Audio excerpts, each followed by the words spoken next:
Vamos falar agora um pouco sobre funções de transferência.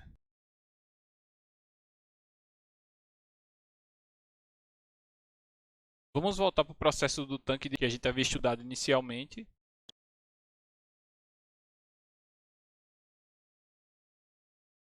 A altura do tanque é definida por essa equação diferencial.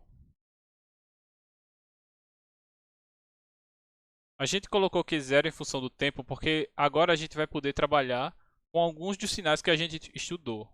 Sinal degrau, sinal rampa, senoidal ou qualquer outro deles. Por isso que a gente colocou Q0 em função do tempo. Para a gente elaborar as nossas funções de transferência, a gente precisa primeiro trabalhar com as variáveis desvio. O que são as variáveis desvio? São basicamente a diferença entre a alteração que você fez na sua variável e o estado estacionário. Então eu vou definir como h' sendo a variável desvio da altura, que ela é a diferença entre o meu valor atual da altura menos o valor do estado estacionário dela. Mesma coisa para o Q de zero. Eu vou fazer isso para todas as funções em relação ao tempo. A vazão, a variável de desvio da vazão é igual ao valor atual da vazão menos o estado estacionário. Tá? Então é o valor total menos o estacionário atual. Quem seria o estado estacionário dessa equação aqui? A gente pode igualar a derivada a zero para encontrar o estado estacionário. Tá? Então fica Q t sobre A, H de t sobre RA é igual a zero. Isso aqui vai ser o estado estacionário, né? Essa linha vai representar que essa é a variável do estado estacionário. E com isso, se eu subtrair esse termo por esse termo da equação, eu tenho que dH dt é igual a Q0 A menos Q0 barra sobre A menos H de t R A menos H barra R sobre A. Então, eu estou subtraindo o valor atual pelo valor do estado estacionário. Com isso, eu tenho essa equação em variável desvio. Então, eu só substituo aqui por Q sobre A em variável desvio, menos H sobre T em variável desvio também. Então, o que é que eu fiz aqui? Eu tenho um gráfico. Imagine que esse é o gráfico de H por tempo. Meu processo ele vem no estado estacionário. Chega aqui no instante zero, eu faço uma alteração na variável de entrada. Ele vai ter um comportamento, digamos, dessa forma. Eu poderia considerar que esse aqui é o estado estacionário igual a, sei lá, 10. Ou eu posso subtrair esse valor aqui de cima pelo estacionário, que vai ficar só a dinâmica. Né? Então, o que vai importar só para mim não é mais esse valor aqui do estado estacionário anterior, mas sim a alteração que o processo fez. Né? Então, a partir de agora, o que vai me interessar para a função de transferência é só o que alterou no meu processo, né? Não mais o valor inicial. Isso vai facilitar muito, por quê? Porque agora eu não mais preciso da condição inicial x de zero para resolver meu problema, tanto de primeira como de segunda ordem. dH de linha, a gente pode dizer que o quê? Que dH de linha, como a gente definiu que h' de t é igual a h de t menos esse valor do estado estacionário, a gente pode dizer que h de t é h' de t menos h barra. Aqui vai ficar h' de t menos h barra dividido por dt. Isso aqui é igual a dH' de t sobre dt menos dH sobre dt, h barra sobre dt, né?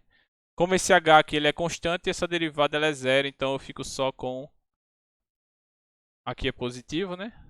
Eu fico só com esse termo aqui. Então, dH de t é igual a dH' de t. O que eu estou dizendo é que basicamente a derivada da altura em relação ao tempo é igual à derivada da variável desvio da altura em relação ao tempo. Então a minha equação diferencial no final ela vai ficar dH' dt, que é igual a Q' sobre A menos Q' de t, né?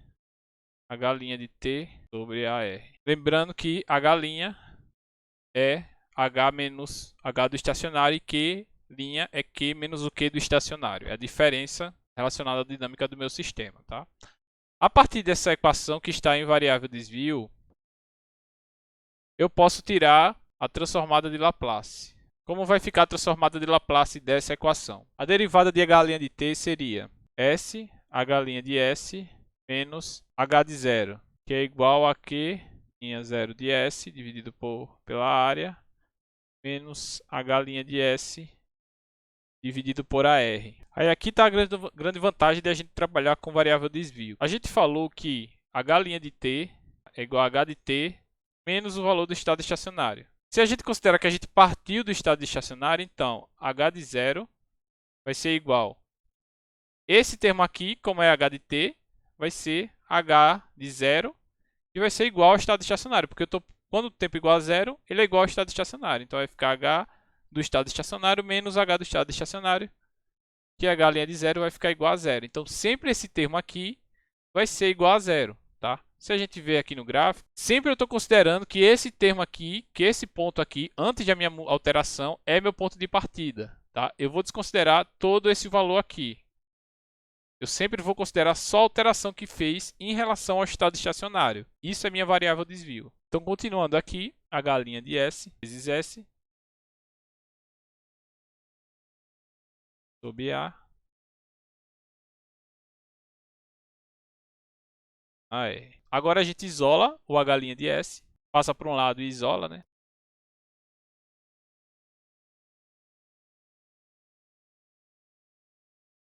Aí eu vou passar para lá esse termo aqui. Lembrando que H de S, Q de S, não quer dizer que está multiplicando por S, tá? Quer dizer que Q de zero está no domínio do S e H está no domínio do S também.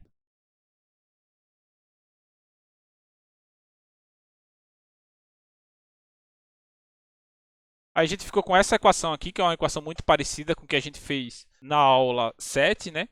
Só que a gente considerou como um x de zero igual a zero. Aqui a gente fez em variável desvio, porque aqui vai depender do estado estacionário anterior, vai ser sempre essa equação, tá? O que eu vou fazer aqui de diferente é, eu vou pegar essa variável aqui, ó, que é a variável de entrada, é o Q0, e vou passar para o denominador aqui do outro lado.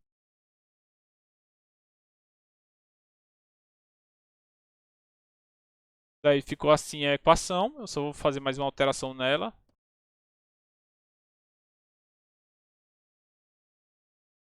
Então, com isso, a gente chega na nossa função de transferência. Eu vou chamar essa função de transferência aqui de g de s. Isso nos diz basicamente como é que o valor q de zero ele influencia na minha variável h através dessa equação diferencial aqui no domínio de Laplace. Tá? Isso aqui vai ser muito importante mais na frente para a gente estudar a dinâmica de sistemas de primeira e segunda ordem. Com isso, a gente vai chamar esse valor aqui que multiplica o s de tal, que vai ser a constante de tempo. Isso aqui futuramente a gente vai ver que é o ganho. Isso tem uma influência muito importante em sistemas de primeira ordem. Então a gente tem o processo representado pela função de transferência g de s. A gente tem uma entrada, seria P0' de s, e uma saída seria H' de s. Então muitas vezes a gente vai trabalhar com esses diagramas de blocos, né, para entender melhor o que está se passando no nosso sistema. Aqui, por exemplo, o que é que isso está me dizendo? Que se eu multiplicar Q' de zero pela minha função de transferência, eu vou obter o H de S. E é o que está acontecendo aqui, ó. Se eu passar esse termo para cá, eu vou ficar só com H de S, né? Se eu multiplicar a G de S, que é esse termo aqui, por Q' de zero, eu vou obter H de S. Né? É o que está acontecendo aqui nesse diagrama de bloco. Tudo que está em série eu multiplico. Tenho como resultado a saída. Vou mostrar aqui duas principais propriedades das funções de transferência. A primeira delas é a aditiva. Então, suponha que a gente tem dois processos, né? Duas funções de transferência. São G1 aqui, tendo como entrada x1. Outro processo aqui, tendo como função de transferência G2 e uma entrada x2. Essas duas entradas elas estão em paralelo e vão ter como resultado um y de s. Então, são dois processos, cada um com uma entrada x1 e x2, com funções de transferência diferentes, ficam juntos. Né? Eles são juntos na mesma corrente, digamos assim. O que seria o efeito y de s? Ele seria basicamente a soma dos dois efeitos. Então, essa é a propriedade aditiva. Quando eu tenho dois processos em paralelo, eu somo o efeito dos dois. Então, y de s é igual a x1 vezes g1 de s. Lembrando que tudo que está em série eu multiplico para obter a saída. Mais x2 g2 de s. Então, com a soma desses dois efeitos, eu tenho o resultado de y de s. Lembre-se, como eu estou multiplicando os dois, aqui eu vou obter essa saída aqui y de 1 e essa saída aqui y de 2 se eu multiplicar esses dois. Então, isso aqui é equivalente a y1, isso aqui é equivalente a y2. Se eu somar os dois efeitos, lembrando que ambos estão no domínio da frequência, no domínio de Laplace, eu vou obter o efeito resultante y de s. Essa é a propriedade aditiva das funções de transferência. A segunda propriedade muito importante também é a propriedade multiplicativa. Se a gente tiver dois processos em série,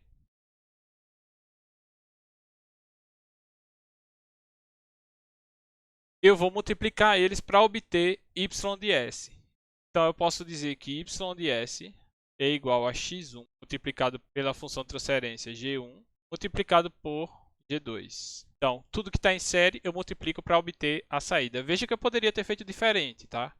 Se eu considerar isso aqui como sendo y1, eu poderia simplesmente fazer y de s igual a y1 multiplicado pela função de transferência g2. Com isso, eu iria obter y de s. Essas duas equações são verdadeiras.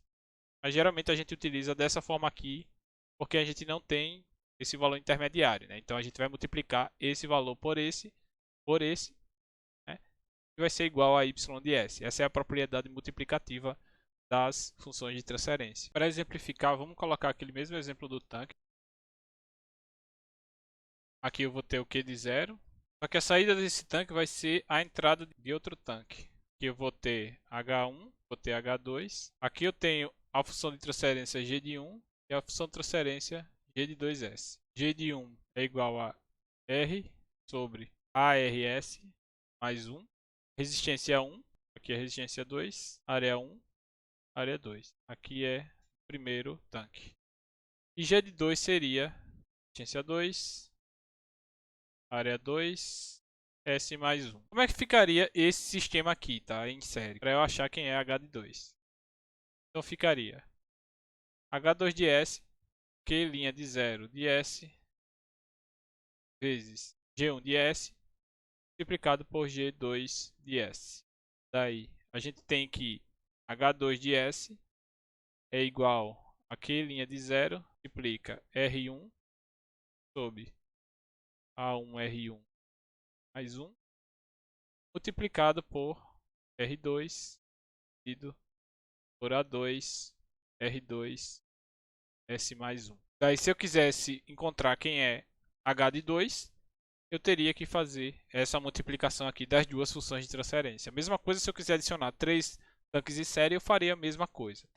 O que é que isso nos diz? Diz como é que Q' de 0 influencia em H de 2. Como é que Q' de 0 influencia em H de 2.